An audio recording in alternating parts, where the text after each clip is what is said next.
Hello guys, welcome to my new video, and today we're going to be looking at my predictions for Season 2 Patch 10.1 Best Raid Healers. And again, big disclaimer before any of these videos: if you enjoyed this type of content, please like and subscribe. It really helps out the channel. And again, I tested every single healing spec in the new raid, and this is going to be my opinions about the negative things and the positive things that are happening to each healer in the next patch. Unfortunately, I was really skeptical about doing this raid tier list because I did not get to test out every single healer after the change, a pretty major change to player HP in terms of increasing by 25%, as well as increasing enemy damage, because it will significantly impact the meta, so I had to do a lot of guessing. So again, don't take these tier lists too seriously or take it with a pinch of salt, because a lot of the times we don't know what the meta is going to be. This is not going to be a tier list for Race the World First, because let's be honest, the best healer for those top end guilds is going to be determined by the last boss, which we cannot test, because a lot of the times, or historically speaking, you're going to spend more time on the last boss than the rest of the raid combined. Or at least that was true for Mythic Razaget. We'll have to see how that's going to turn out for the new raid in 10.1. So this is not a tier list for Race the World First. This is not looking at the best players in the world. This is looking at players who are going to step into Mythic raiding, who are looking to pick up healers that can be relatively easy to play and provide good amount of HPS, decent amount of damage, and decent utility. Let's go and get started with our first healer, and I really didn't want to put any healers in S tier, and this is just to showcase how I feel that the healer balance is relatively equal among all the healers, and you can just pick up any healer and play. But I will probably place Preservation Evoker S tier, or just A tier, I don't know. S, A tier, I don't know. I'm just gonna place it here right now because I do think Preservation Evoker gained the most out of all healers because of that 25% HP change that Blizzard implemented really late in the PTR cycle. Based on my early testing on PTR, I actually felt after the tier sets got nerfed and fixed and things like that, I thought most of the healers were somewhat close in terms of HPS, but because I think the change to HP is going to impact Preservation Evokers the most, because things like Rewind and Golden Hour are scaling on the damage taken in the last 5 seconds. And the damage has been increased by 25%, meaning that healing cooldowns like Rewind possibly will carry Preservation Evoker when it comes to Mythic raiding, because the more damage you are taking, or the raid is taking, the more healing Evoker is going to be dealing. I think Evoker at the end of the day is one of those type of healers which will die or live based on the HPS that it can provide. If Evoker provides the most HPS in the raid, which I think it's looking to be likely in patch 10.1, it's fine. A lot of people will probably play Evoker, they'll probably invite in raids. If Evoker is getting nerfed and then they drop down to something like mid tier, a lot of people are going to be asking the viability of Preservation Evoker because of its range limitations. But because you are getting that 25%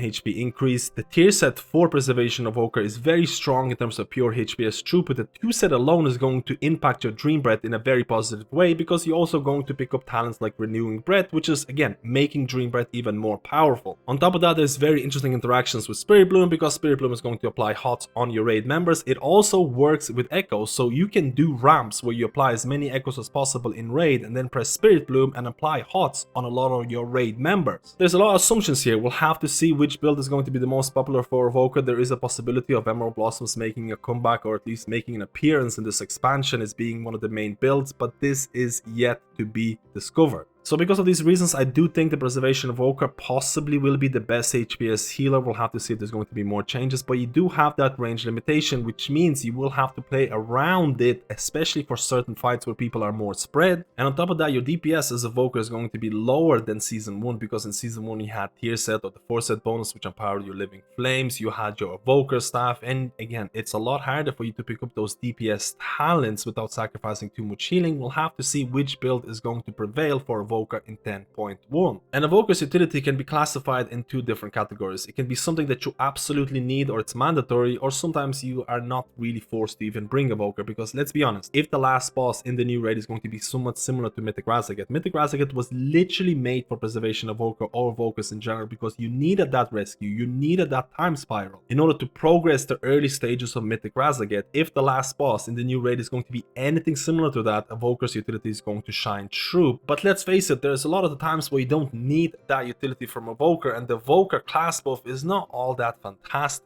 And the next sealer that I'm going to be placing here is going to be Restoration Shaman. I really contemplated whether to put Restoration Shaman in A tier or S tier because I do think Resto Shaman is looking pretty strong, but at this moment I might place it in A tier. I might even place Evoker in A tier because, let's be honest, I don't think there's going to be a lot of guilds that are going to be stacking healers because they're so OP. I think a lot of guilds will choose or opt in into getting a healer composition that has a lot of variety. But let's place Evoker S tier for the time being, and we'll just see how chat reacts to it. Let me know how you feel about this ranking. But Restoration Shaman, why do you think Resto Shaman is a pretty good healer in terms of raids, in terms of what it provides, utility damage and all those things? I think Resto Shaman is looking to be a very decent healer both in raids and an excellent healer in Mythic Plus environments. But this video is about raids and what makes Resto Shaman a lot stronger. The fact that Tidebringer is going to eliminate one of the biggest weaknesses to Resto Shaman, which is spread fights. If you have Tidebringer, it means that you can press chain heal and it's going to bounce to a lot of people, meaning that even spread fights are still going to be relatively good for Shaman. I think that the tier set bonus for Resto Shamans is a lot better for them in raid environments than it is for Mythic Plus. I think there might be some certain builds emerging where you provide more uptime on Riptides, and then you're going to empower your spells because you're going to be casting Healing Rain, and then you're going to get multiple buffs that are going to increase your healing. And again, you have utility tools with Restoration Shaman like Spirit Link Totem, which again, Spirit Link Totem provides a little bit of damage reduction. I think a lot of the times people tend to overvalue Spirit Link because in the past people thought that Spirit Link alone would get you invited as Restoration Shaman in raids, which again, it's not true. It's been debunked in previous expansions. Resto Shaman still has to provide good HPS, good utility, good damage in order to get that raid spot, and I think it does that in the next patch. And on top of that, you can provide good amount of damage if you can squeeze in that 1 point in Acid Rain, and you can just place Healing Rains around the boss, and again, that's free damage to your healer. We'll have to see if talent or utility choices like APT Totem is going to make a comeback, because during progression it can be very strong, because you might be like, hey, we're stuck at this specific moment, people are always dying, let's place APT Totem, let's increase players HP, and then on top of that, if someone dies, we get a free battle res. And now let's move on to the third healer, and honestly I think it's a bit of a sleeper healer because I've seen quite a few logs and I saw some very decent numbers from this healer, and that's going to be Holy Paladin. I'm going to be placing Holy Paladin in the A tier, and again, what makes Holy Paladin good or bad in the next patch? A lot of people in raid environments were testing Avenging Crusader because it is something that has been changed a little bit in the next patch, and I think it felt pretty impactful. I think the amount of healing that it was outputting was interesting because you did do healing through your passive DPS. So you can provide a decent amount of damage as Holy Paladin, you can provide a good amount of HPS, and a lot of people downplay the HPS of Holy Paladin because you do have damage reduction cooldowns in terms of your Devotion Aura empowered with Aura Master.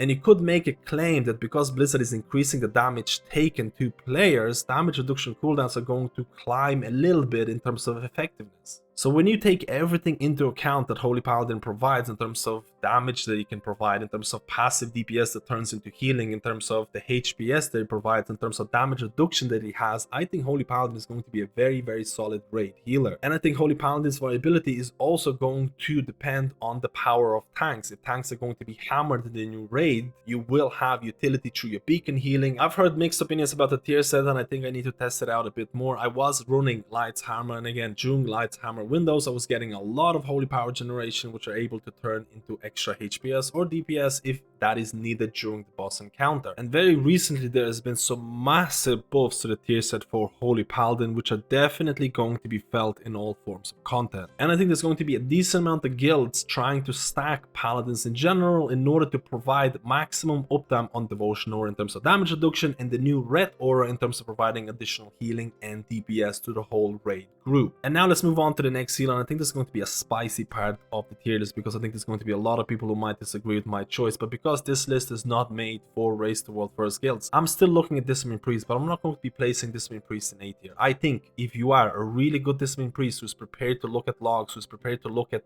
parts of a boss fight where you need to do the big ramp, small ramp, and if you're willing to do that kind of research, you can play Discipline Priest and it can be A tier, it can be an absolute excellent addition to your raid group. But let's be honest, majority of people out there are not willing to do that kind of work. Majority of people out there are not the best players in the world.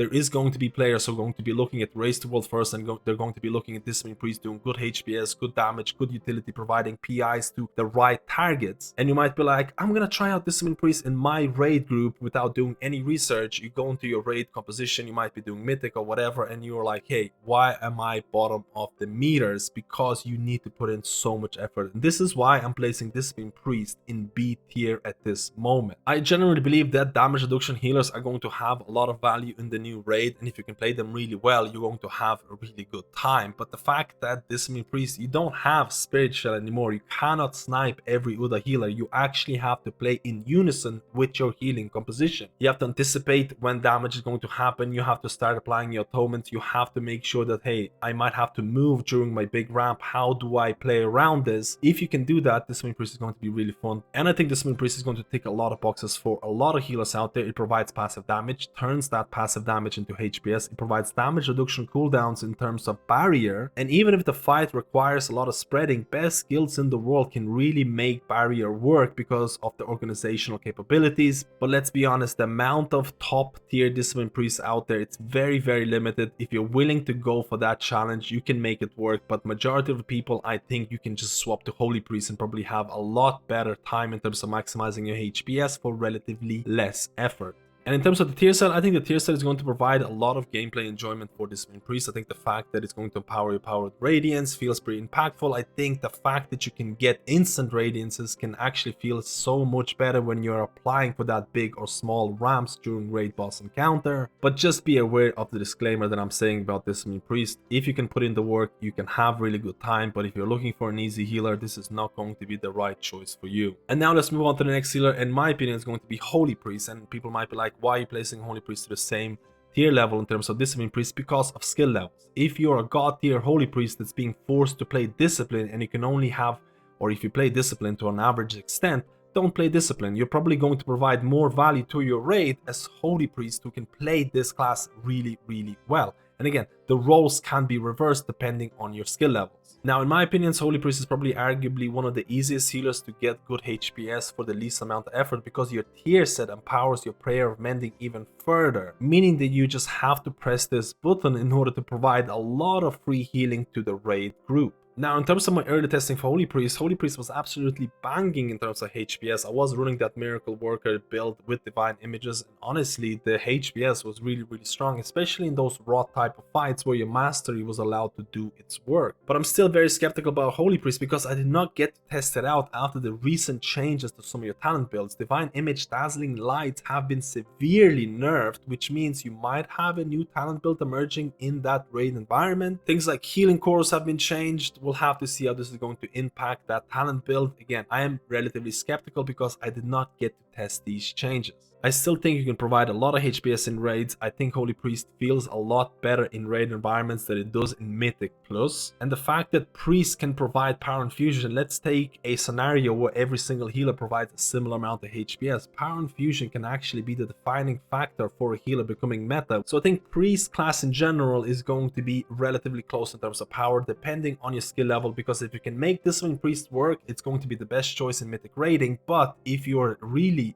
comfortable with Holy Priest, stick with that spec. Now let's go to the next healer. In my opinion, it's going to be a Restoration Druid. I actually think Resto Druid could pump HPS on certain boss fights, especially raw type of fights, and I think he could climb a lot higher. But I also think there's going to be certain fights where Resto Druid is not all that amazing, so let's go and talk about it. I think there's going to be a lot of emphasis on your tier set, and I think the tier set bonus, especially the 4-set bonus, can be good because you can have a lot higher uptime on things like Flourish, but there's going to be certain fights, there are a couple of fights in the raid right now where there's only burst healing requirements. For example, you might have a fight where there's going to be a lot of burst healing needed, and then everyone is going to be topped up in the next 10 or so seconds. You're going to commit your Flourish, and then you're going to have more Flourish uptime because of your tier set, which might actually get a bit wasted. And I think it's all going to depend on which fight you're facing. I think there's going to be certain fights where Resto Druid is absolutely pumping, and there's going to be certain fights where Resto Druid is not all that amazing. And you have to remember, a lot of utility that Druid provides in terms of Mark of the Wild, in terms of battle res, it's a lot easier to acquire that in 20-man raiding when compared to something like Mythic Plus. So I think Resto Druid HPS is going to vary a lot depending on which fight you're facing. I still think you can provide a good amount of passive damage because Nature's Vigil can be optimized in so many different ways. But I have to talk about Potion of Chill Clarity because right now on PTO servers, Blizzard has done multiple different iterations in terms of trying to nerf this potion.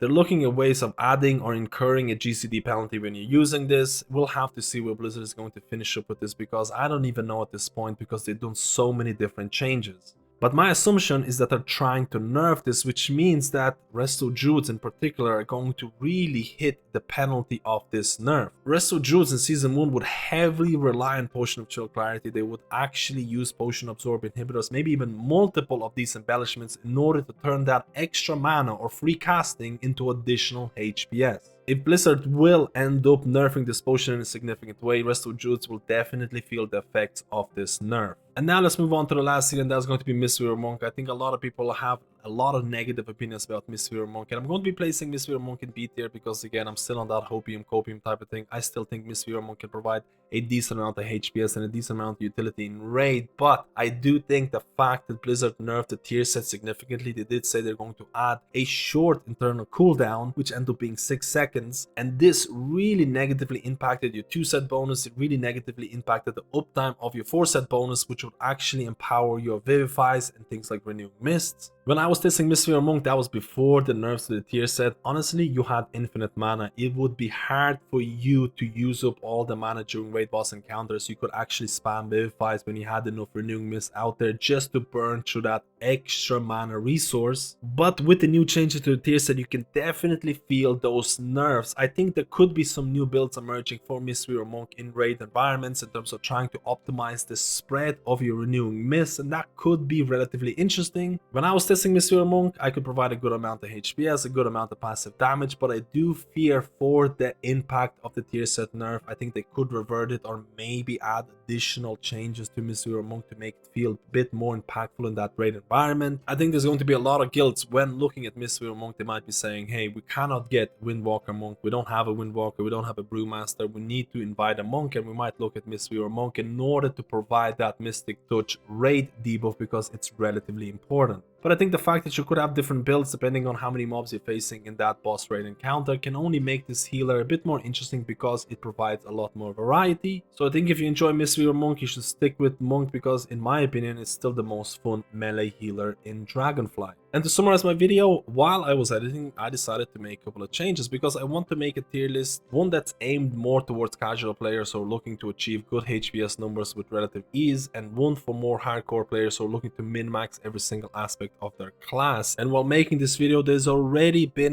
nerfs and buffs to a lot of the healer tier sets. And what you're looking right now is the more casual tier list, and honestly, the more I think about this, I would place Restoration Shaman in S tier in terms of achieving good HPS numbers with relative ease. I still think Chain Healer is going to be strong. I think the amount of, or you have talent build where you can provide a lot of utility, and I think Shaman is still going to be in a strong position. But I am very cautious about the fact that there's a lot of hype surrounding Restoration Shaman, both in raids and Mythic Plus, and I think you have to be overly cautious about Blizzard possibly tuning down Restoration Shaman because I don't think Blizzard wants everyone to re-roll to a singular class.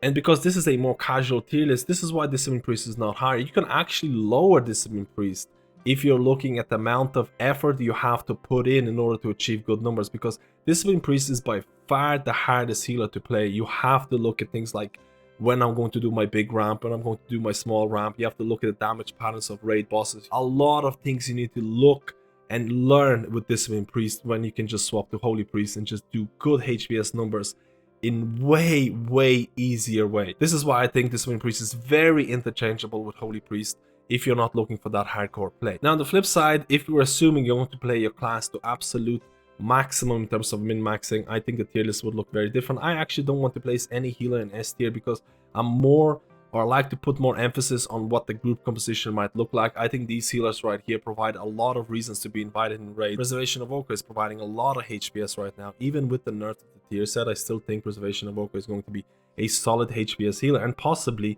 arguably, let's say the last boss in the new raid is going to require things like Rescue or Time Spiral, it might be mandatory, because it was mandatory in something like Mythic Razagate. I think these three healers right here provide damage reduction, which arguably will climb because of the 25% damage increase. I think Holy Paladin is looking to be in a very decent spot. Their tier set got significant buff. I think the fact that you can provide the Devo Aura I think there's going to be multiple guilds who are going to be bringing a lot of paladins in general because they want that Devo aura, they want that red aura in order to maximize HPS and DPS.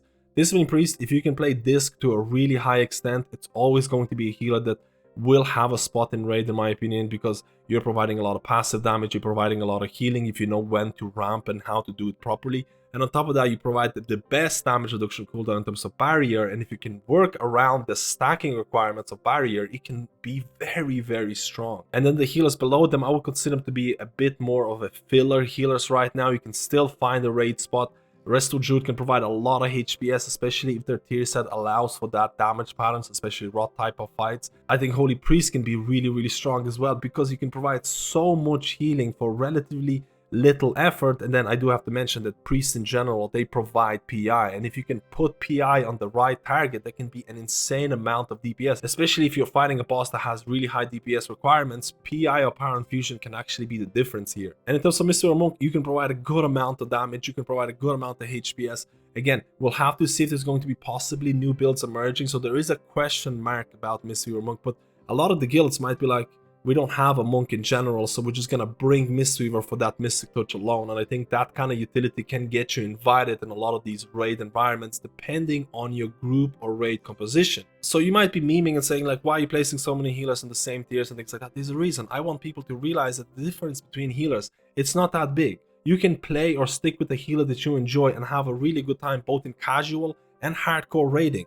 You can make your class work, and I think people need to realize that picking the class that you enjoy the most is probably or will be the best value for your subscription. And even in high-end tier rating, my prediction is that a lot of the healers are going to be close to each other. There is a difference. There are certain aspects of these specs that make them a bit more appealing, but I don't think the difference is all that huge. Let me know how you feel about this video. Let me know which character or healer you're going to main in the next patch, and I'll see you in my next video.